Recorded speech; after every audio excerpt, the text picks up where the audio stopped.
충격적인 사건이 벌어졌습니다. 최근 북한의 해킹 천재 소년이 극적으로 탈북하면서 평양이 발칵 뒤집혔습니다. 단순한 탈북이 아니었습니다. 그는 북한의 해킹 프로그램의 핵심 코드와 전략을 모아놓은 극비 문서를 들고 나왔던 것이죠. 북한은 즉시 비상령을 내리고 잃어버린 문서를 되찾기 위해 혈안이 되었습니다. 그런데 이후 국정원에서 그가 직접 털어놓은 이야기는 현장에 있던 모든 사람들을 경악하게 만들었습니다. 뉴스에서는 결코 알려주지 않은 북한의 숨겨진 충격적 진실. 과연 그 문서에는 무엇이 담겨 있었던 걸까요? 지금부터 그 충격적인 이야기를 공개하겠습니다. 구독, 좋아요 눌러주시고 차분히 들어주세요. 저는 평양 변두리 연광구역의 어느 작은 아파트에서 자랐습니다. 밤이 되면 어김없이 찾아오는 정전 속에서도 저만의 세계가 있었죠. 낡은 컴퓨터 한 대와 몇 권의 프로그래밍 서적이 전부였지만 그 안에서 저는 무한한 가능성을 발견했습니다. 정전이 되면 온 동네가 어둠에 잠기는데 저희 집에는 아버지가 중국에서 몰래 가져온 작은 발전기가 있었어요. 그 소음 때문에 이웃들에게 들킬까봐 항상 조심스럽게 사용했습니다. 발전기가 돌아가는 동안 저는 컴퓨터 앞에 앉아 코딩에 몰두했죠. 혁철아, 또 그 기계만 들여다보고 있나?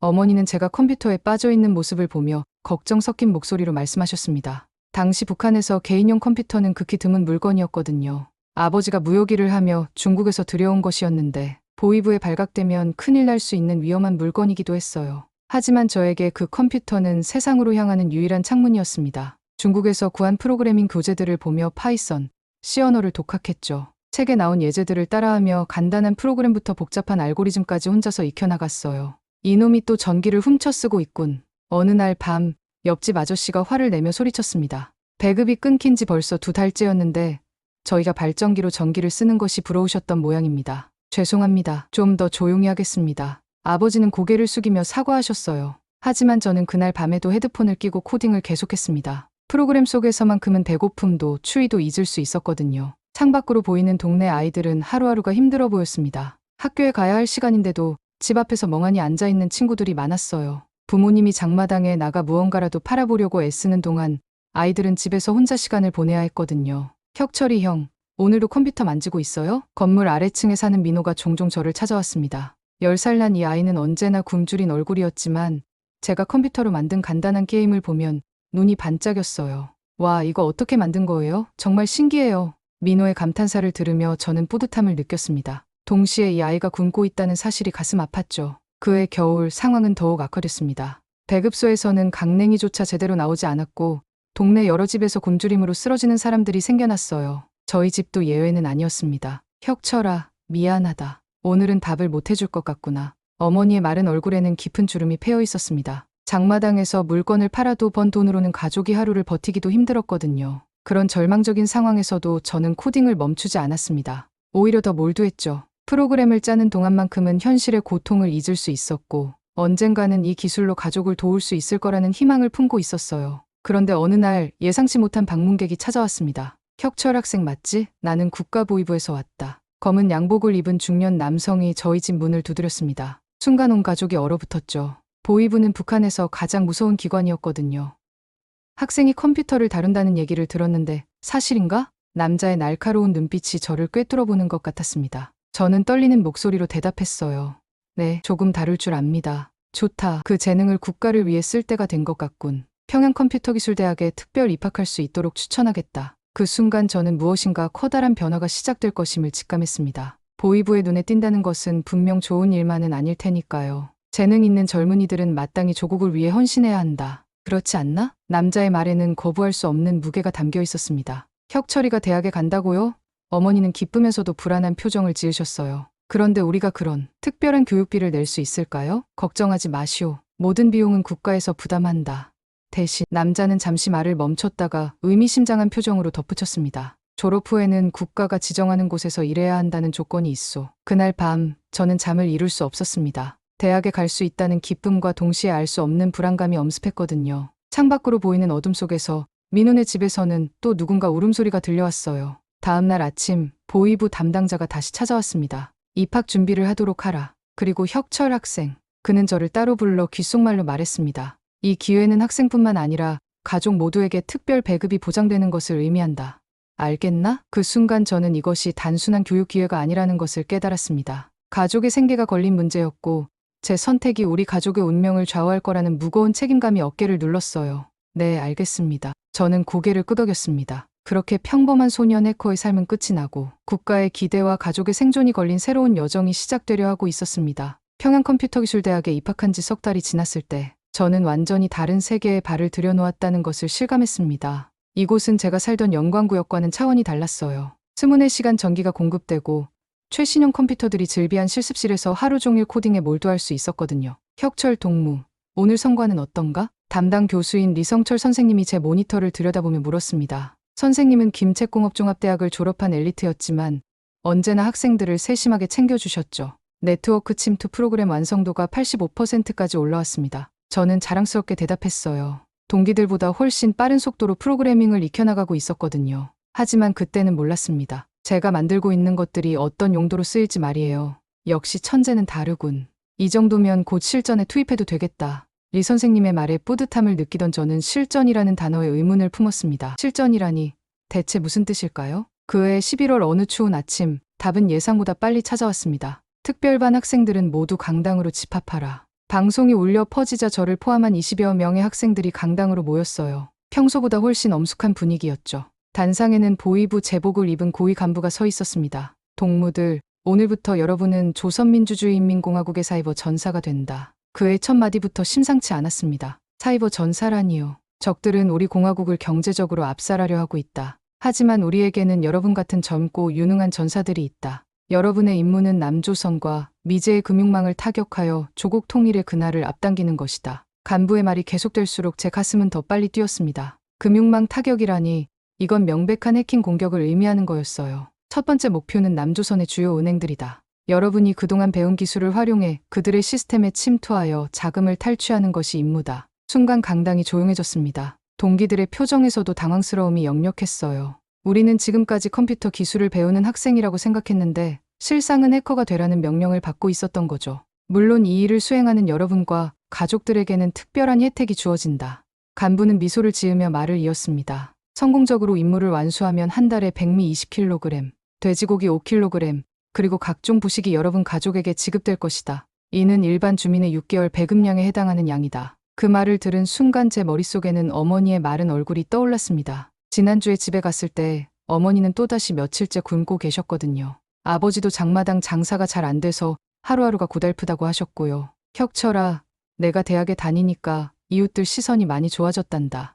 보위부에서 추천받은 학생이라고 하니 모두들 부러워하더구나. 어머니의 기쁜 목소리가 기억났습니다. 제가 평범한 학생이 아니라 특별한 임무를 받은 요원이 될 거라는 걸 부모님은 상상도 못하고 계셨죠. 동무들 중에 질문이 있는가? 간부가 물었지만 아무도 손을 들지 않았어요. 이런 상황에서 질문한다는 것 자체가 위험할 수 있었거든요. 좋다. 그럼 각자 배정받은 목표를 확인하고 준비에 들어가도록 하라. 강당에서 나오며 동기인 철수가 저에게 속삭였습니다. 혁철아, 이거 정말 괜찮은 건가? 다른 나라 은행을 공격한다는 게. 철수의 불안한 표정에서 제 마음과 같은 고민이 느껴졌어요. 모르겠어. 하지만 거부할 수 있는 선택지는 없는 것 같은데. 실제로 그랬습니다. 이미 우리는 이 길로 들어선 거였고 뒤돌아갈 방법은 없어 보였어요. 그날 저녁 기숙사 방에서 저는 배정받은 임무 서류를 들여다봤습니다. 목표는 한국의 주요 시중은행 3곳이었어요. 각 은행의 온라인 뱅킹 시스템 취약점을 찾아 침투한 후 고액 계좌에서 자금을 북한 계좌로 이체하는 것이 최종 목표였죠. 이건 명백한 범죄 행위잖아. 혼자말로 중얼거리며 서류를 내려놨습니다. 하지만 동시에 가족이 받을 특별 배급 소식이 머릿속을 맴돌았어요. 어머니가 더 이상 굶지 않아도 된다는 것, 민호 같은 동네 아이들도 조금이나마 도움받을 수 있다는 희망. 다음 날부터 본격적인 훈련이 시작됐습니다. 해킹은 기술만으로 되는 것이 아니다. 심리전도 중요하다. 새로운 교관인 박중사가 엄격한 목소리로 말했어요. 상대방의 시스템에 침투하기 전에 그들의 보안 담당자들이 어떻게 생각하는지, 어떤 패턴으로 보안을 구축하는지 파악해야 한다. 이것이 바로 라자루스 작전의 핵심이다. 라자루스. 그때 처음 들은 작전명이었지만 나중에 알게 된 바로는 우리가 속한 해킹 조직의 코드명이었어요. 여러분이 성공하면 조국 통일에 한 걸음 더 다가서게 된다. 하지만 실패하면. 박중사는 말을 멈추고 우리를 차례로 쳐다봤습니다. 실패는 용납되지 않는다. 그리고 이 모든 일은 절대 비밀이다. 가족에게도 친구에게도 절대 말해서는 안 된다. 그 순간 제 가슴이 철렁 내려앉았습니다. 지금까지는 막연한 불안감이었다면 이제는 구체적인 공포가 되어버렸거든요. 훈련 중에 가장 충격적이었던 건 실제 해킹 시연이었습니다. 자, 이제 여러분에게 실전 예시를 보여주겠다. 박중사는 대형 스크린에 어떤 웹사이트를 띄웠어요. 남한의 한 지방은행 사이트였죠. 이 은행은 작년에 우리가 성공적으로 침투한 곳이다. 50만 달러를 확보했다. 그의 말에 학생들 사이에서 작은 탄성이 나왔습니다. 하지만 저는 오히려 더 불안해졌어요. 이미 실제 공격이 이뤄지고 있었다는 뜻이었거든요. 이제 여러분 차례다. 한 달 안에 각자 맡은 목표에 대한 완전한 침투 계획을 수립하라. 그날 밤 저는 잠을 이룰 수 없었습니다. 창밖으로 보이는 평양의 야경은 여전히 아름다웠지만 제 마음은 점점 더 어두워져 갔어요. 부모님께 안부 전화를 드렸습니다. 혁철아, 내 덕분에 우리 집에 쌀이 들어왔단다. 동네 사람들이 모두 부러워하더구나. 어머니의 기쁜 목소리를 들으며 저는 복잡한 감정에 휩싸였습니다. 가족이 행복해하는 모습을 보니 기쁘면서도 그 행복이 제가 곧 저지를 범죄 행위의 대가라는 사실이 가슴을 무겁게 눌렀어요. 아들아, 공부 열심히 하고 있지? 나라를 위해 훌륭한 일을 하는 거라니 아버지가 정말 자랑스럽다. 아버지의 말씀에 저는 목이 메어 대답할 수 없었습니다. 나라를 위한 일이라고 하지만 정말 이게 옳은 일일까요? 전화를 끊고 나서 저는 오랫동안 창밖을 바라봤습니다. 멀리 대동강이 흐르고 있었고 그 너머 어딘가에는 제가 곧 공격하게 될 남한이 있었어요. 그곳에도 저희 가족 같은 평범한 사람들이 살고 있을 텐데 제가 그들에게 피해를 주는 일을 하게 되는 거였죠. 하지만 선택의 여지는 없었습니다. 이미 이 길에 들어선 이상 끝까지 가야만 하는 거였어요. 가족의 생존이 걸린 문제였고 거부한다면 어떤 일이 일어날지 상상조차 하기 싫었거든요. 그렇게 저는 남은 한 달 동안 밤낮 없이 해킹 기법을 연구하며 침투 계획을 세워나갔습니다. 매일 밤 잠들기 전마다 같은 생각이 머릿속을 맴돌았어요. 정말 이 길이 맞는 걸까? 하지만 이제 돌이킬 수는 없어. 한 달 후 드디어 실전 투입 명령이 떨어졌습니다. 그리고 그와 함께 더욱 충격적인 소식도 들려왔어요. 성공적으로 임무를 마치면 중국으로 파견 나갈 기회를 주겠다. 박 중사의 말에 모든 학생들이 술렁였습니다. 중국 파견이라니 이건 북한에서는 상상할 수 없는 특권이었거든요. 하지만 저에게는 그 말이 오히려 더 큰 두려움으로 다가왔습니다. 중국에 간다는 것은 더 큰 임무, 더 위험한 일들이 기다리고 있다는 뜻일 테니까요. 기차가 신의주역에 천천히 들어서자 제 심장이 요동쳤습니다. 생전 처음 조선의 땅을 벗어나는 순간이었거든요. 창밖으로 보이는 압록강 너머 중국 땅이 이상하게 낯설면서도 설레게 했어요. 동무들, 중국에서는 절대 개인 행동을 하지 말라. 모든 일정은 통제하에 이루어진다. 함께 파견된 5명의 동기들과 저를 인솔하는 리중사의 목소리가 차갑게 울렸습니다. 그의 표정에서 이번 임무가 얼마나 중요한지 짐작할 수 있었어요. 단동역을 지나 선양으로 향하는 동안 창밖 풍경은 제가 알던 세상과 완전히 달랐습니다. 높은 빌딩들이 즐비하고 도로에는 자동차들이 끝없이 오가고 있었죠. 평양보다 훨씬 번화해 보였어요.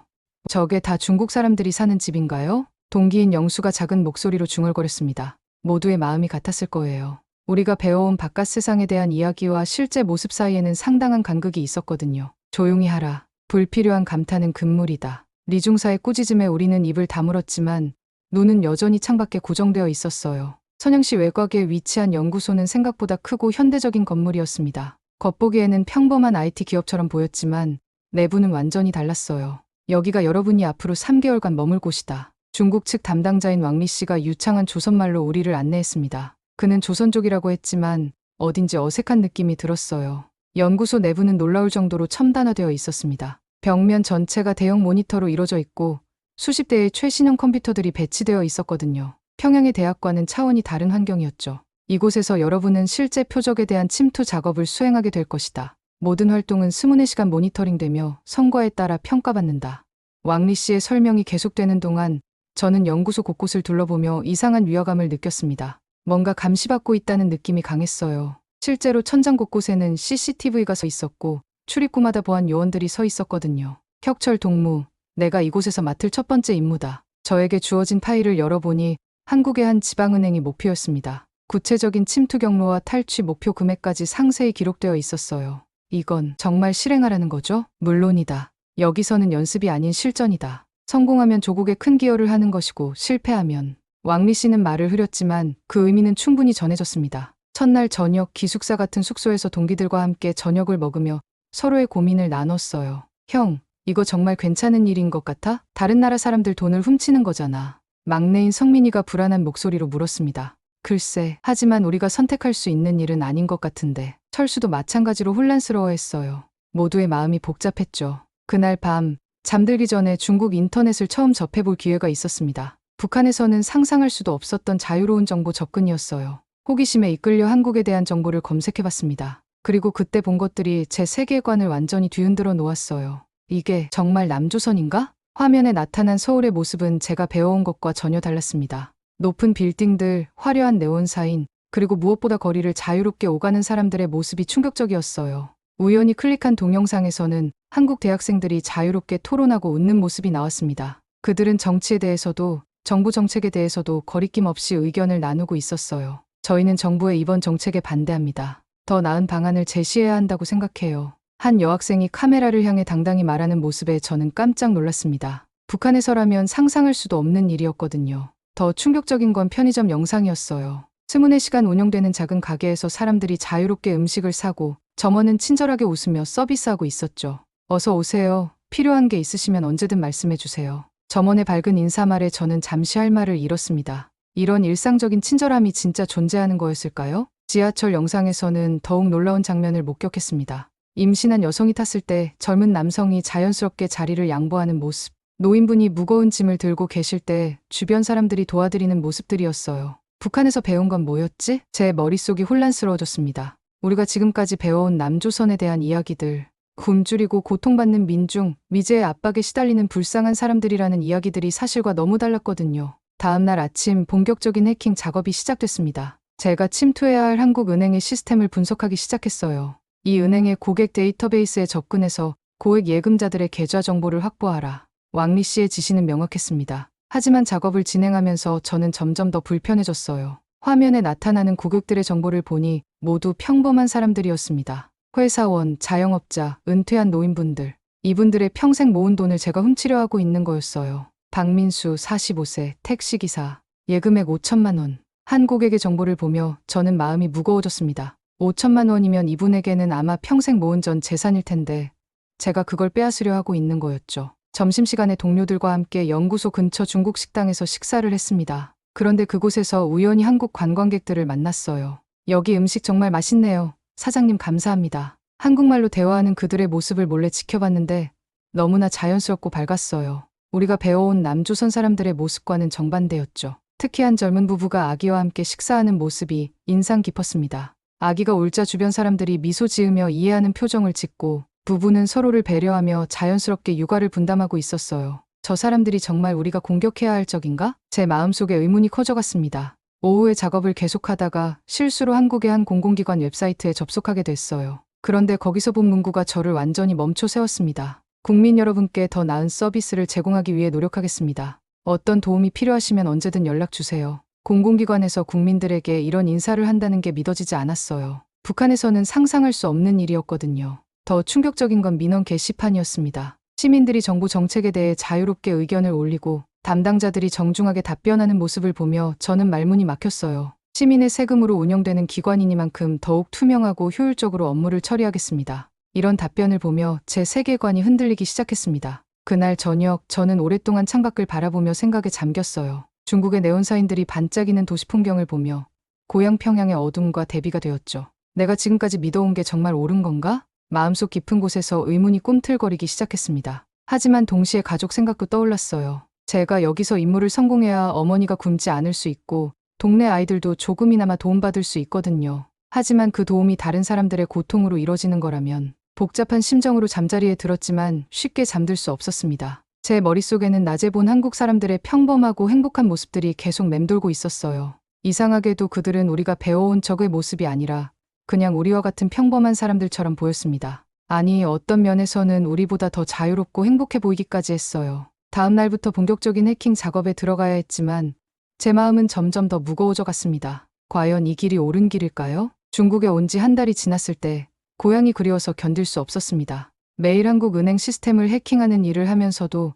머릿속에는 어머니와 민우, 그리고 동네 사람들 생각이 떠나지 않았어요. 리중사에게 가족 소식을 물어봤지만 돌아오는 대답은 늘 같았습니다. 모든 것이 순조롭다. 특별 배급 덕분에 가족들이 잘 지내고 있다고 보고받았다. 하지만 뭔가 석연치 않았어요. 너무 간단하고 형식적인 대답이었거든요. 어느 날 밤 혼자 야근을 하며 한국은행 시스템에 침투하던 중 문득 생각이 들었습니다. 제가 남의 나라 전산망에 들어갈 수 있다면 우리나라 지역 행정망에도 접속할 수 있지 않을까요? 호기심이 생겨서 조심스럽게 평양 연광구역 행정전산망에 접속을 시도해봤습니다. 의외로 보안이 허술했어요.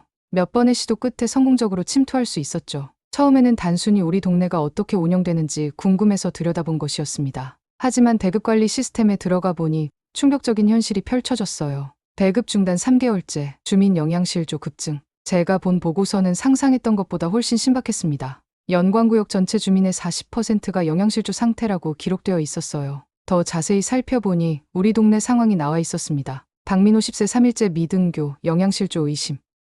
민호 이야기를 보는 순간 눈앞이 캄캄해졌습니다. 그 밝고 똑똑한 아이가 굶어서 학교도 못 가고 있다는 거였어요. 김 45세 장마당 불법거래 적발, 구금 중, 이 72세 영양실조로 사망 확인. 우리 동네 사람들의 이름이 하나씩 나올 때마다 가슴이 무너져 내렸습니다. 제가 알던 분들이 굶어서 돌아가시고 생계를 위해 불법거래를 하다가 잡혀가고 있었던 거예요. 가장 충격적인 건 우리 집 기록이었습니다. 혁철모 특별 배급 대상자, 월살 20kg 지급, 비고 아들의 국가 기여로 인한 특별 우대. 어머니는 정말 특별 배급을 받고 계셨지만 주변 상황은 제가 상상했던 것보다 훨씬 절망적이었어요. 동네 사람들이 굶어 죽어가는 동안 우리 가족만 혜택을 받고 있었던 거죠. 더 깊이 들어가서 다른 지역 상황도 확인해봤습니다. 함경도, 평안도 할 것 없이 전국이 비슷한 상황이었어요. 특히 국경 지역은 더욱 심각했습니다. 탈북 시도 적발 건수 전년 대비 300% 증가, 14세 미성년자 탈북 시도로 구금. 마지막 기록을 보며 저는 정말 충격을 받았습니다.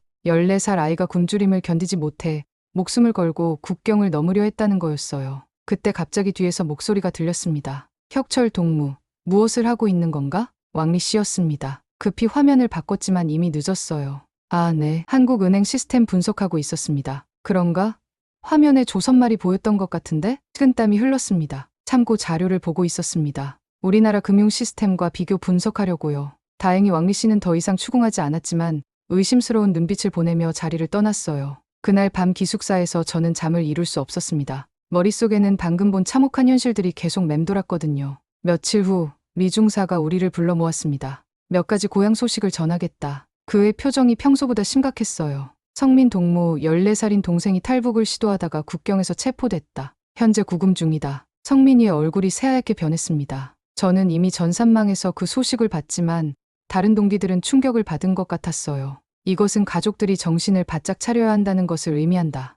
여러분이 여기서 성과를 내지 못하면 가족들에게 어떤 일이 일어날지 알 수 없다는 뜻이다. 리중사의 말은 명백한 협박이었습니다. 그러니 더욱 열심히 임무에 집중하기 바란다. 그날 저녁 동기들과 함께 이야기를 나눴어요. 성민아, 괜찮아? 철수가 걱정스럽게 물었습니다. 모르겠어요. 왜 14살 아이가 그런 위험한 일을 했을까요? 성민이의 물음에 저는 답을 알고 있었지만 말할 수 없었습니다. 제가 불법으로 전산망에 침투해서 알아낸 정보였거든요. 아마 먹을 게 없어서 그랬을 거야. 영수가 조심스럽게 말했어요. 하지만 우리가 여기서 성과를 내면 가족들이 더 나은 대우를 받을 수 있잖아. 철수의 말에 저는 복잡한 감정이 들었습니다. 정말 그럴까요? 아니면 우리만 혜택을 받고 다른 사람들은 계속 고통받는 걸까요? 다음 날 저는 다시 한번 몰래 고향 전산망에 접속해봤습니다. 이번에는 더 조심스럽게 흔적을 남기지 않도록 주의하면서요. 그런데 새로운 보고서를 발견했습니다. 특별 배급 대상자 가족의 주변 환경관리 방안. 문서를 열어보니 더욱 충격적인 내용이 나왔어요. 특별 배급 대상자의 우월감 조성을 통한 충성도 강화, 주변 주민과의 격차 유지로 특권 의식 고취. 결국 우리 가족이 받는 혜택도 일종의 통제 수단이었던 거예요. 다른 사람들의 고통을 이용해서 저를 더욱 충성스럽게 만들려는 계산된 전략이었던 거죠. 그 순간 모든 것이 명확해졌습니다. 제가 여기서 하는 일이 단순히 나라를 위한 일이 아니라 권력자들의 이익을 위한 범죄 행위라는 것을 말이에요. 밤늦게 중국 인터넷으로 한국 뉴스를 찾아봤습니다. 그리고 거기서 본 기사가 제게 또 다른 충격을 줬어요. 북한 주민들의 인권 개선을 위한 국제 지원 방안 논의, 한국에서 북한 주민들을 도우려는 노력을 하고 있다는 내용이었습니다. 우리가 적이라고 배워온 남조선 사람들이 오히려 우리를 걱정하고 있었던 거예요. 탈북민 정착 지원 프로그램 확대, 교육비 지원, 취업 연수 제공. 한국에서는 북한에서 온 사람들을 적으로 취급하는 것이 아니라 동포로 받아들여 도와주고 있었어요. 심지어 대학 특별 입학 기회까지 제공한다는 내용도 있었죠. 그날 밤 저는 창밖을 바라보며 깊은 생각에 잠겼습니다. 중국의 화려한 네온사인들이 반짝이는 도시 풍경을 보며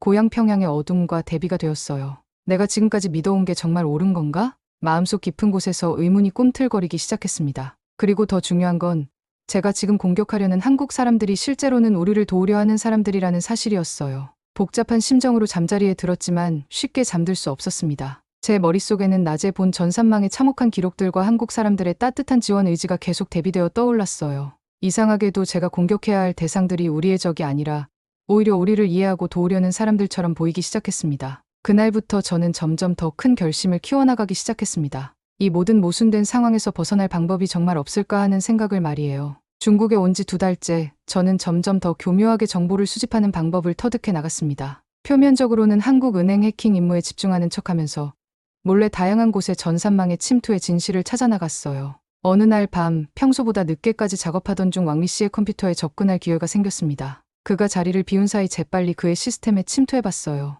이건 뭐지? 왕리 씨 컴퓨터에는 교육 자료라는 이름의 폴더가 있었는데 암호로 보호되어 있었습니다. 호기심이 생겨서 해킹 기법을 동원해 암호를 뚫어봤죠. 폴더 안에는 놀라운 영상들이 가득했어요. 전부 한국 관련 자료들이었는데 우리가 지금까지 배운 것과는 완전히 다른 내용이었습니다. 첫 번째 영상은 한국의 한 공공기관 민원실 장면이었어요. 어서 오세요. 어떤 도움이 필요하신가요? 공무원이 시민에게 정중하게 인사하며 의자까지 권하는 모습이 나왔습니다. 북한에서는 상상할 수도 없는 장면이었어요. 저희 동네에 가로등이 고장 났는데 수리 요청을 하고 싶어서요. 네, 금방 처리해드리겠습니다. 혹시 불편하셨죠? 죄송합니다. 공무원이 시민에게 사과하는 모습에 저는 깜짝 놀랐습니다. 북한에서라면 주민이 관리소에 가서 고개 숙이고 부탁해야 할 일인데 여기서는 공무원이 시민에게 사과하고 있었거든요. 두 번째 영상은 더욱 충격적이었습니다. 한국의 병원 응급실 장면이었어요. 할아버지 괜찮으세요? 지금 의사 선생님이 오실 테니까 걱정하지 마세요. 간호사가 응급실에 온 노인에게 친절하게 말하는 모습이 나왔어요. 그리고 의사가 와서는 정말 정성스럽게 진료했습니다. 치료비는 어떻게 되나요? 노인이 걱정스럽게 묻자 의사가 답했습니다. 의료보험이 적용되니까 크게 걱정하지 마세요. 건강이 가장 중요한 거잖아요.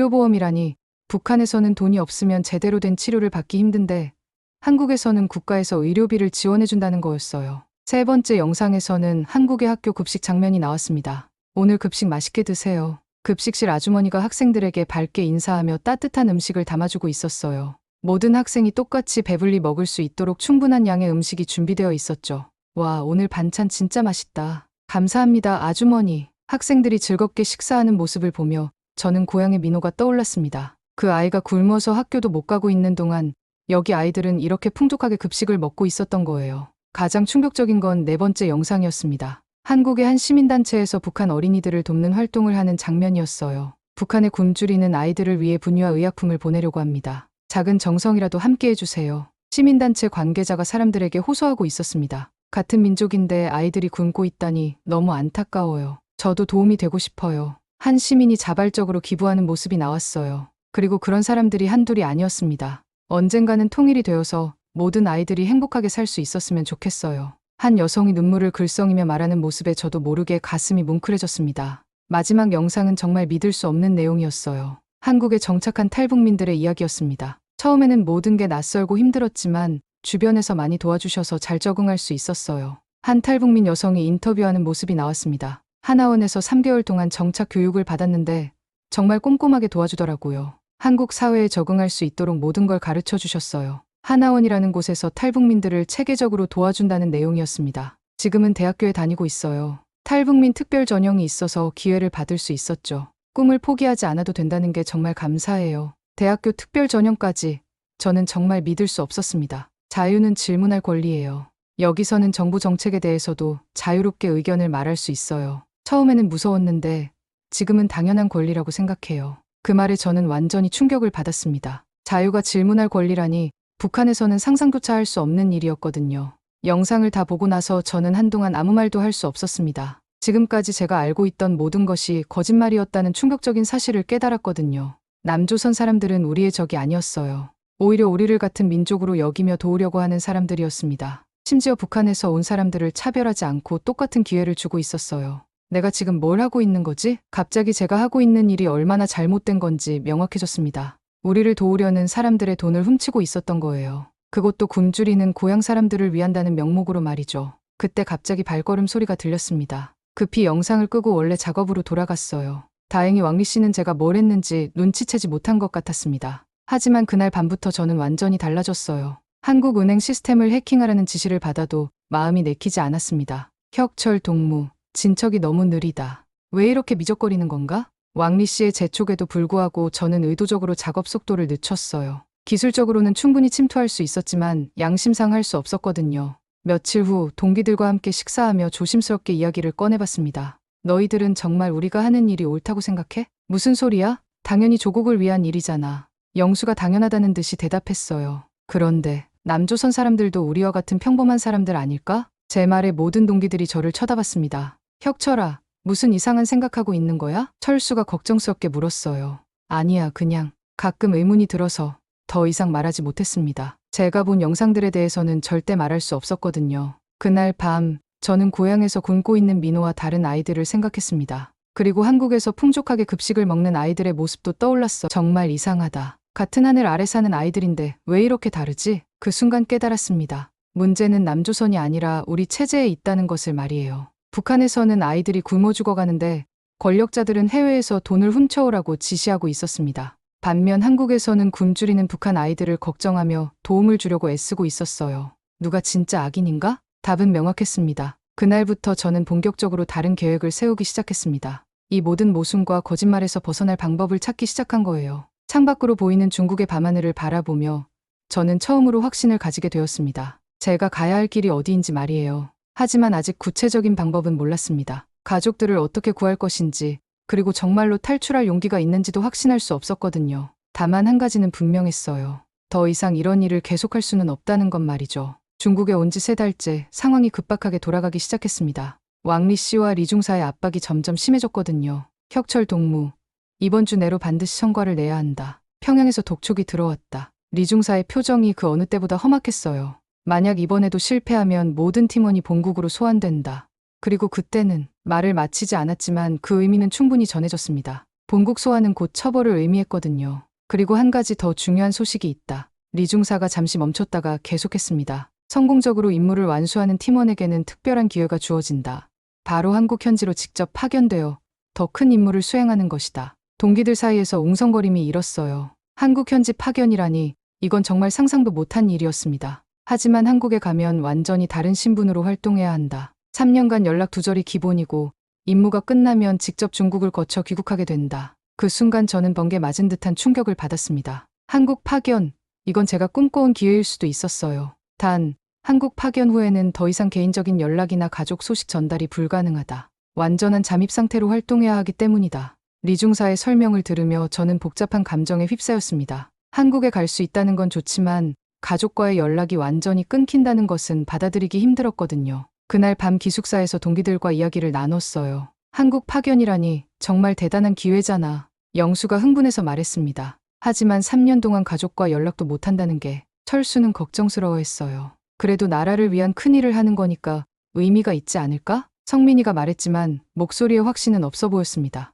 저는 속으로 다른 생각을 하고 있었어요. 한국에 가면 제가 본 영상들 속 세계를 직접 경험할 수 있을 것입니다. 그리고 무엇보다 탈출할 기회가 생길 수도 있겠죠. 다음 날부터 본격적인 최종 테스트가 시작됐습니다. 각자에게 실제 한국은행을 해킹해서 구체적인 성과를 내라는 지시가 떨어진 거예요. 제게 배정된 목표는 한국의 중소지방은행이었습니다. 기술적으로는 충분히 침투 가능한 시스템이었어요. 하지만 저는 여전히 망설이고 있었습니다. 혁철 동무, 다른 동기들은 벌써 상당한 진척을 보이고 있다. 늦어도 내일까지는 결과를 내야 한다. 왕리 씨의 최후 통첩이었습니다. 그날 밤, 저는 혼자 작업실에 남아 깊은 고민에 빠졌어요. 해킹을 성공시키면 한국에 갈 수 있는 기회를 얻지만 동시에 무고한 사람들에게 피해를 주게 됩니다. 하지만 실패하면 본국으로 끌려가서 어떤 처벌을 받을지 모르죠. 그때 갑자기 아이디어가 떠올랐습니다. 해킹은 성공시키되 실제로는 돈을 빼내지 않는 방법 말이에요. 시스템에 침투해서 가능성만 보여주고 실제 송금은 기술적 오류를 핑계로 지연시키는 거죠. 다음날 오전 저는 드디어 실행에 옮겼습니다.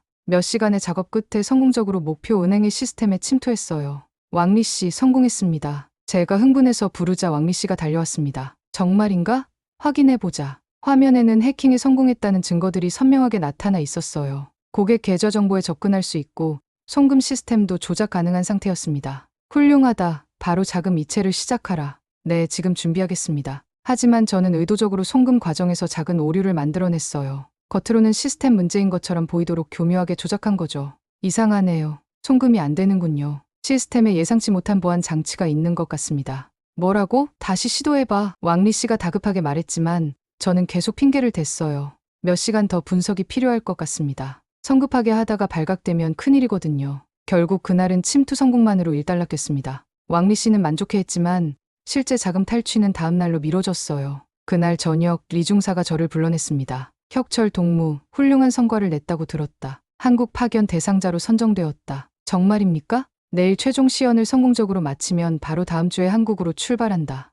준비하라. 그 순간 제 심장이 빠르게 뛰기 시작했습니다. 드디어 기회가 온 거였어요. 한 가지 더 중요한 이야기가 있다. 리중사의 표정이 심각해졌습니다. 한국에서 임무는 지금까지와는 차원이 다르다. 대형 금융기관과 정부기관을 상대로 한 대규모 사이버 공격을 수행해야 한다. 실패는 곧 반역죄로 간주된다. 알겠습니다. 그리고 한국에 도착하면 현지 브로커와 접촉하게 될 것이다. 모든 지시는 암호화된 메시지로 전달받는다. 절대 정체를 노출시켜서는 안 된다. 브로커라는 말에 저는 귀가 번쩍 들렸습니다. 혹시 그 브로커를 통해 다른 방법을 찾을 수 있을까요? 그날 밤 저는 거의 잠을 이루지 못했습니다. 내일이면 마지막 시연이고 성공하면 한국으로 떠나게 되는 거였어요. 한편으로는 기대됐습니다. 그동안 영상으로만 봤던 한국의 모습을 직접 볼 수 있다는 것, 그리고 혹시 탈출할 기회를 찾을 수 있을지도 모른다는 희망 때문이었죠. 하지만 다른 한편으로는 두려웠어요. 가족들과 완전히 연락이 끊긴다는 것, 그리고 한국에서 더 큰 범죄를 저질러야 한다는 부담감 때문이었습니다. 새벽녘 창밖을 바라보며 저는 마지막 결심을 굳혔습니다. 한국에 가면 반드시 방법을 찾을 거야. 이 모든 거짓말과 범죄에서 벗어날 방법을 말이야. 동시에 걱정도 됐어요. 정말로 그럴 용기가 있을까요?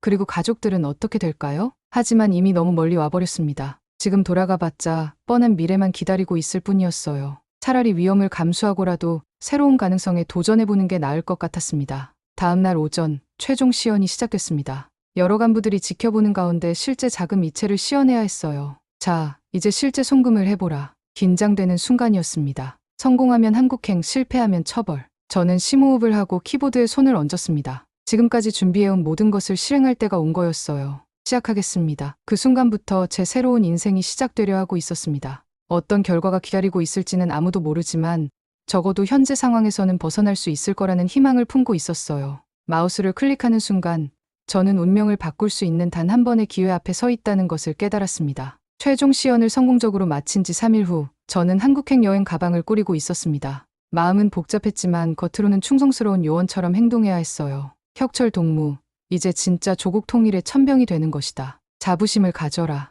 리중사가 어깨를 두드리며 말했습니다. 하지만 저는 이미 마음속으로 다른 계획을 세우고 있었어요. 베이징행 기차에 오르기 전 왕리 씨가 봉투 하나를 건네줬습니다. 한국에서 만날 브로커의 연락처와 암호가 들어있다. 절대 분실하지 말라. 네, 알겠습니다. 기차가 출발하자 중국 대륙의 풍경이 창밖으로 흘러갔어요. 선양에서 베이징까지 가는 동안 저는 계속 생각했습니다. 정말로 탈출할 것인가? 아니면 임무를 수행할 것인가? 베이징에 도착해서 공항으로 향하는 버스 안에서 결정적인 순간이 왔습니다. 갑자기 제 휴대폰에 메시지가 도착했어요. 계획 변경. 베이징에서 2일 대기 후 출발. 리중사에게서 온 긴급 지시였습니다. 뭔가 문제가 생긴 것 같았어요. 호텔에서 하루를 보낸 후 다음날 오후에 또 다른 메시지가 왔습니다. 한국 입국 루트 변경. 현재 위치에서 브로커와 접촉 예정. 그리고 1시간 후 호텔 로비에서 정체불명의 남자가 저에게 접근했습니다. 혁철 씨 맞죠? 저는 김철민입니다. 중년의 이 남자는 조선족 같았지만 뭔가 다른 느낌이었어요. 네, 맞습니다. 잠깐 이야기할 곳으로 가죠. 그는 저를 호텔 근처 조용한 카페로 데려갔습니다. 그리고 놀라운 이야기를 시작했어요. 실은 저는 북한에서 파견된 브로커가 아닙니다. 뭐라고요? 저는 한국 정부와 연결된 사람입니다. 탈북을 원하는 분들을 돕는 일을 하고 있어요. 순간 머릿속이 하얘졌습니다. 이게 무슨 상황인가요? 어떻게 제가 여기 있다는 걸 알았죠? 북한 해커들의 중국 활동은 우리가 모두 모니터링하고 있습니다. 혁철 씨가 실제로는 해킹 작업을 완료하지 않고 계속 지연시키고 있다는 것도 알고 있어요. 제가 의도적으로 송금을 방해했던 것을 알고 있다니 저는 완전히 당황했습니다. 걱정하지 마세요. 혁철 씨는 지금 선택의 기로에 서 있습니다. 계속해서 북한의 지시를 따르거나 아니면 새로운 삶을 시작할 수 있어요. 김철민이라는 이 남자의 말은 마치 제 마음을 꿰뚫어보는 것 같았어요. 하지만 제 가족은 어떻게 되나요? 그것이 가장 어려운 문제죠. 솔직히 말씀드리면 혁철 씨가 탈북하면 가족들에게 위험이 갈 수 있습니다. 예상했던 대답이지만 직접 들으니 가슴이 무너져 내렸어요. 하지만 지금 이대로 돌아가면 혁철 씨는 평생 범죄자로 살아야 합니다. 그리고 언젠가는 더 큰 위험에 빠질 수도 있어요. 맞는 말이었습니다. 이미 라자루스 조직의 일원이 된 이상 평생 이런 일을 해야만 하는 거였어요. 시간이 많지 않습니다. 오늘 밤에 결정하셔야 해요. 내일 아침이면 북한 측에서 연락이 올 거예요. 그날 밤 호텔 방에서 저는 인생에서 가장 어려운 결정을 내려야 했습니다. 창밖으로 보이는 베이징의 야경을 바라보며 수없이 고민했어요. 가족을 버리고 혼자만 자유를 택하는 것이 옳은 일일까요? 하지만 이대로 돌아가면 더 많은 무고한 사람들에게 피해를 주게 될 거예요. 새벽 3시쯤 저는 마침내 결심을 굳혔습니다. 김철민에게 조심스럽게 연락했어요. 결정했습니다. 도와주세요. 알겠습니다. 지금 준비하세요. 30분 후에 호텔 뒷문으로 나오세요. 가방을 챙기며 저는 떨리는 손으로 마지막 메시지를 작성했습니다. 어머니께 보내는 마음의 편지였어요. 실제로 보낼 수는 없지만 적어도 마음만은 전하고 싶었거든요. 어머니, 죄송합니다. 저는 제가 해야 할 일을 하러 갑니다. 언젠가 다시 만날 수 있기를 바라며 눈물이 글자를 흐렸습니다. 호텔 뒷문에서 김철민을 만났을 때 그는 검은색 승용차를 준비해놓고 있었어요. 이제부터는 제 지시를 정확히 따라주세요. 위험한 여정이 될 겁니다. 차에 타자마자 본격적인 도주가 시작됐습니다. 베이징 시내를 벗어나 고속도로로 향하면서 김철민이 상황을 설명해줬어요. 먼저 내몽골 지역으로 이동한 다음 몽골 국경을 넘을 예정입니다. 그 후 몽골 울란바토르에서 한국 대사관의 보호를 받게 될 거예요. 몽골이라니 제가 상상했던 것보다 훨씬 복잡한 경로였습니다. 북한에서는 언제쯤 제가 사라진 걸 알게 될까요? 아마 오늘 오후쯤이면 연락이 안 된다는 걸 알아챌 거예요. 그래서 서둘러야 합니다. 차는 계속 북쪽으로 달렸습니다. 중국의 광활한 평원을 지나면서 저는 점점 고향에서 멀어져 가고 있었어요. 오후가 되자 김철민의 휴대폰이 울렸습니다. 상황이 좋지 않습니다. 북한 측에서 벌써 수색에 나선 것 같아요. 벌써요? 예상보다 빨리 눈치챈 모양입니다. 경로를 바꿔야 해요. 차는 갑자기 방향을 틀어 작은 시골길로 들어섰습니다. 비포장도로라 차가 심하게 흔들렸어요. 해가 지고 어둠이 내리자 상황은 더욱 긴박해졌습니다. 저기 검문소가 보입니다. 다른 길로 우회해야 해요. 김철민이 긴장한 목소리로 말했습니다. 멀리서 경찰차의 불빛이 번쩍이는 게 보였어요. 혹시 저 때문에 검문하는 건가요? 가능성이 높습니다. 이제부터는 정말 조심해야 해요. 차는 산길로 접어들었습니다. 험한 길을 달리면서 저는 정말로 돌이킬 수 없는 선택을 했다는 것을 실감했어요. 밤 10시쯤 드디어 중국과 몽골의 국경 지역에 도착했습니다. 하지만 여기서 가장 위험한 순간이 기다리고 있었어요. 이제부터는 걸어가야 합니다. 차량으로는 더 이상 진행할 수 없어요. 김철민이 배낭을 매며 말했습니다. 국경까지는 약 5km 정도 됩니다. 3시간 정도 걸릴 거예요. 어둠 속에서 시작된 도보 이동은 정말 힘들었습니다. 울퉁불퉁한 바위길을 걸으며 여러 번 넘어질 뻔했어요. 조용히 하세요. 이 근처에 국경 경비대가 순찰을 돕니다. 김철민의 속삭임에 저는 숨을 죽였습니다. 새벽 1시쯤 마침내 국경선이 보였습니다. 멀리서 철조망과 감시탑의 실루엣이 어둠 속에 드러났어요. 저기가 몽골입니다. 저 철조망만 넘으면 자유예요. 하지만 그 순간 뒤에서 손전등 불빛이 번쩍였습니다. 누구냐, 서라. 중국어로 외치는 소리가 들렸어요. 국경 경비대에게 발각된 거였습니다. 뛰세요. 김철민이 소리치며 앞장서 달렸습니다. 저도 필사적으로 따라 뛰었어요. 총소리가 뒤에서 울려 퍼졌습니다. 다행히 맞지는 않았지만 정말 아슬아슬했어요. 철조망이에요. 빨리 넘어가세요. 김철민이 먼저 철조망을 오르기 시작했습니다. 저도 뒤따라 기어올랐어요. 철조망에 옷이 걸려 찢어지고 손에서 피가 났지만 계속 올라갔습니다. 뒤에서는 추격하는 소리가 점점 가까워지고 있었어요. 드디어 철조망을 넘어 몽골 땅에 발을 딛는 순간 저는 처음으로 자유라는 것을 느꼈습니다. 하늘에는 수많은 별들이 반짝이고 있었어요. 평생 보지 못했던 아름다운 별빛이었습니다. 축하합니다. 이제 자유입니다. 김철민이 숨을 헐떡이며 말했습니다. 그 순간 저는 울음을 터뜨렸습니다. 기쁨과 슬픔이 뒤섞인 복잡한 감정이었어요. 자유를 얻었지만 가족을 떠나온 아픔도 함께였거든요. 몽골의 차가운 밤바람을 맞으며 저는 새로운 인생이 시작되었다는 것을 깨달았습니다. 어떤 미래가 기다리고 있을지는 모르지만 적어도 더 이상 거짓말 속에서 살지는 않아도 되는 거였어요. 멀리 지평선 너머로 새벽빛이 서서히 밝아오고 있었습니다. 몽골 울란바토르의 한국 대사관에 도착했을 때 저는 정말 믿을 수 없었습니다. 거대한 태극기가 바람에 펄럭이는 모습을 보며 가슴이 벅찼어요. 어서 오세요. 정말 고생 많으셨습니다. 대사관 직원이 따뜻한 미소로 저를 맞아주었습니다. 그 순간 제가 지금까지 얼마나 경직된 세상에서 살았는지 깨달았어요. 먼저 따뜻한 차 한 잔 드시죠. 그동안 많이 힘드셨을 텐데요. 직원이 건네준 차를 마시며 저는 처음으로 진정한 안도감을 느꼈습니다. 더 이상 도망칠 필요도 숨을 필요도 없는 거였어요. 앞으로의 절차에 대해 설명드리겠습니다. 먼저 여기서 일주일 정도 지내신 후 한국으로 이송됩니다. 한국에 가면 어떻게 되나요? 처음에는 보호시설에서 조사를 받으시고 그 후 하나원에서 정착 교육을 받으시게 됩니다. 걱정하지 마세요. 모든 과정이 여러분을 도와드리기 위한 것입니다. 하나원, 제가 영상에서 봤던 그곳이었습니다. 탈북민들이 자유는 질문할 권리라고 배우는 곳 말이에요. 몽골에서의 일주일은 정말 꿈 같았습니다. 매일 새끼를 챙겨주시고 원하는 책도 읽을 수 있었어요. 무엇보다 아무도 저를 감시하지 않는다는 것이 가장 큰 변화였습니다. 드디어 한국행 비행기에 오르는 날이 왔습니다. 인천공항으로 향하는 비행기 안에서 저는 창밖을 내다보며 새로운 시작에 대한 기대와 불안을 동시에 느꼈어요. 승객 여러분, 잠시 후 대한민국 인천국제공항에 착륙하겠습니다. 기장의 안내 방송을 들으며 저는 가슴이 두근거렸습니다. 인천공항에 내리자마자 느꼈던 첫 인상은 자유로운 활기였어요. 사람들이 웃으며 자유롭게 이동하고 공항 직원들도 친절하게 안내해주는 모습이 인상적이었습니다. 혁철 씨죠? 저는 통일부에서 나온 김상현입니다. 환영합니다. 공항에서 저를 맞이한 김상현 씨는 정말 따뜻한 사람이었어요. 지금부터 보호시설로 이동할 텐데 너무 걱정하지 마세요. 모든 것이 여러분의 안전과 정착을 위한 과정입니다. 보호시설에서의 90일은 생각보다 편안했습니다. 물론 조사 과정이 있었지만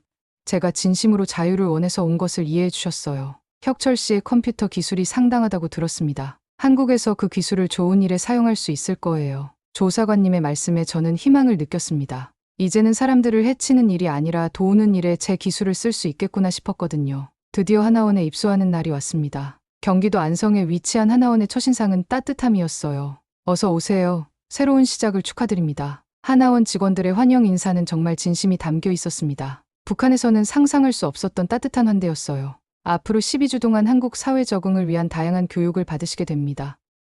궁금한 것이 있으면 언제든 물어보세요. 하나원에서의 생활은 제게 완전히 새로운 세계였습니다. 가장 인상적이었던 건 첫 번째 수업이었어요. 여러분, 자유란 무엇일까요? 선생님이 질문하자 다양한 답변이 나왔습니다. 굶지 않고 사는 것? 마음대로 말할 수 있는 것? 원하는 곳에 갈 수 있는 것? 선생님이 미소 지으며 말씀하셨습니다. 모두 맞습니다. 그런데 가장 중요한 자유는 질문할 권리입니다. 왜 그런지 정말 맞는지 의문을 가질 수 있는 권리 말이에요. 그 순간 저는 전에 영상에서 봤던 바로 그 말을 직접 들을 수 있었습니다. 정말 감동적이었어요. 여기서는 정부 정책을 비판해도 되나요? 한 교육생이 조심스럽게 물었습니다. 물론입니다. 건전한 비판은 민주주의의 기본이에요. 다만 건설적인 대안도 함께 제시하면 더 좋겠죠. 이런 대화가 자연스럽게 이뤄진다는 것이 정말 신기했어요. 경제 교육 시간에는 더욱 놀라운 것들을 배웠습니다. 한국에서는 누구나 사업을 시작할 수 있습니다. 물론 법적 절차를 거쳐야 하지만 누구든 노력하면 성공할 기회가 있어요. 정말 누구나요? 네, 심지어 여러분 같은 북한 이탈 주민도 동등한 기회를 가집니다. 실제로 성공한 탈북민 사업가들이 많아요. 그리고 가장 감동적이었던 건 진로 상담 시간이었습니다. 혁철 씨는 어떤 일을 하고 싶으세요? 상담 선생님이 물어보셨어요. 저는 컴퓨터 보안 분야에서 일하고 싶습니다. 하지만 나쁜 일이 아니라 사람들을 보호하는 일을 하고 싶어요. 훌륭한 목표네요. 사실 정보보안 전문가는 지금 매우 필요한 인재입니다. 대학 특별 전형도 있고 관련 교육 프로그램도 많아요. 정말이었습니다. 제가 그토록 바랐던 일을 할 수 있는 기회가 주어지는 거였어요. 하나원에서 만난 다른 교육생들과의 대화도 의미가 깊었습니다. 형, 여기 와서 가장 신기한 게 뭐예요? 20대 후반의 영우가 물었어요. 아무도 우리를 의심하지 않는다는 거. 그냥 도와주려고만 하네. 맞아요. 처음에는 어떤 함정이 있나 싶었는데 진짜 그냥 도와주시는 거더라고요. 50대 아주머니인 순희 씨가 말씀하셨습니다. 그리고 여기서는 실수해도 괜찮다고 하시잖아요. 모르는 건 얼마든지 물어봐도 된다고. 모든 교육생들이 공감하는 부분이었어요. 북한에서는 모르는 것을 물어보는 것조차 위험할 수 있었는데 여기서는 오히려 많이 질문하라고 격려해 주셨거든요. 하나원에서의 3개월이 지나갈 즈음 저는 진로를 확정했습니다. 정보보안 전문가가 되어 사이버 공격으로부터 사람들을 보호하는 일을 하기로 한 거예요. 이제는 지키는 코드를 쓰고 싶습니다. 진로 상담에서 제가 한 말이었어요. 선생님이 깊이 공감해 주셨습니다. 과거의 경험이 오히려 큰 장점이 될 거예요. 공격자의 심리를 이해하는 사람이 가장 좋은 방어자가 될 수 있거든요. 하나원을 수료하는 날, 저는 새로운 이름으로 주민등록증을 받았습니다. 대한민국 국민 김혁철. 제 새로운 정체성이었어요. 축하합니다. 이제 진짜 한국 사람이 되신 거예요. 직원분의 축하 인사에 저는 눈물이 났습니다. 정말 긴 여정이었거든요. 몇 달 후 저는 사이버보안학과에 특별 전형으로 입학했습니다. 처음 대학교에 발을 디딘 순간의 설렘을 지금도 기억해요. 안녕하세요. 새로운 김혁철입니다. 자기소개 시간에 제가 한 말이었어요. 물론 탈북민이라는 것은 밝히지 않았지만 아무도 제 과거를 캐묻지 않았습니다. 혁철아, 같이 프로젝트 할래? 동기들이 자연스럽게 저를 팀에 받아줬어요. 제가 북한에서 온 사람이라는 걸 알면 어떻게 반응할지 모르겠지만 적어도 지금은 그냥 평범한 대학생으로 지낼 수 있었습니다. 첫 번째 프로그래밍 과제를 받았을 때 저는 감회가 남달랐어요. 방화벽 시스템 설계하기. 예전에는 이런 시스템을 뚫는 방법만 생각했는데 이제는 지키는 방법을 연구하게 된 거였어요. 코딩하면서 저는 새로운 다짐을 했습니다. 이제는 정말로 사람들을 보호하는 코드를 쓰자. 키보드를 두드리는 손가락이 예전과는 완전히 다른 의미를 가지게 되었습니다. 파괴가 아닌 보호를, 공격이 아닌 방어를 위한 코드였거든요. 어느 날 뉴스에서 북한의 사이버 공격 소식을 봤습니다. 라자루스 그룹이 또 다른 해킹을 시도했다는 내용이었어요. 과거의 나라면 저런 일에 가담했겠구나. 씁쓸한 마음이 들었지만 동시에 제가 옳은 선택을 했다는 확신도 들었습니다. 그날 밤 제가 만들고 있는 보안 프로그램을 보며 생각했어요. 언젠가는 내가 만든 프로그램이 북한의 공격을 막는 날이 올 수도 있겠구나. 그런 날이 온다면 그때는 정말로 제가 과거의 죄를 조금이나마 갚는 것일 테니까요. 아직도 가족 생각이 날 때가 있습니다. 어머니는 잘 지내고 계실까요? 민호는 무사히 자랐을까요? 하지만 저는 알고 있어요. 제가 여기서 정직하게 살아가는 것이 그분들에 대한 최선의 예의라는 것을 말이에요. 오늘도 저는 키보드 앞에 앉아 코드를 짭니다. 사람들을 지키는 코드, 자유를 보호하는 코드를 말이에요. 그리고 그럴 때마다 생각합니다. 진짜 자유란 다른 사람의 자유도 지켜주는 것이구나. 긴 여정 끝에 찾은 이 깨달음이 지금의 저를 만들어가고 있습니다. 앞으로 대한민국 국민으로서 저희 눈부신 활약을 응원하신다면 구독, 좋아요 꼭 부탁드립니다.